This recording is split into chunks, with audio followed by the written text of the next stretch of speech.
quite old. Well, what were we saying on this? That's 1964, so this is... that must be 1968. Wow. 73-year-old Derry Roberts spent more than half a century working as a nurse. After retiring 3 years ago, she could be one of thousands called back into duty as the UK prepares to battle the coronavirus. And obviously, I'm not now registered because you give it up when you retire.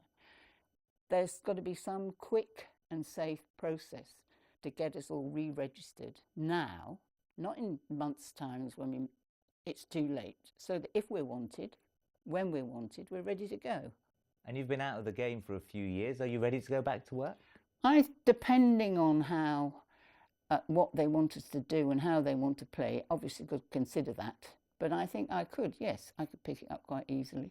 If there's a major outbreak in this country, that could put an even bigger strain on hospitals like this one up and down the country.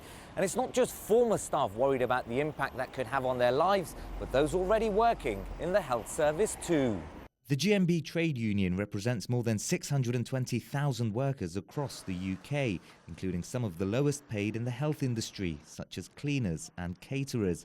If they contract the coronavirus, the official advice is to self-isolate, but that could see their wages cut by more than 70%. Our members are earning the minimum wage, so if you work 37.5 hours a week, you're looking at about £300 a week to take home. That is not enough to live on anyway, so then if you're asking them to reduce that down to statutory sick pay, they're going to really struggle to pay the rent. I mean, it's completely outrageous that this is not being addressed by the government. On Tuesday, Prime Minister Boris Johnson unveiled a 28-page battle plan to tackle the disease. In the worst-case scenario, the government says schools could be closed, police services reduced, and up to 20% of people may need to work from home. But with almost 14,000 now tested for the virus and only 51 confirmed cases, there was also a call for calm. There are certain things we know now, and I think we are reasonably confident that overall, probably around 1% of people who get this virus might end up dying based on the Chinese experience.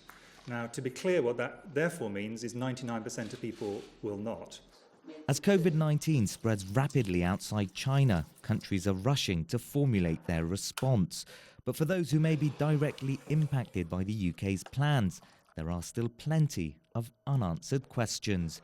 Norwegia Barkill, CGTN, London.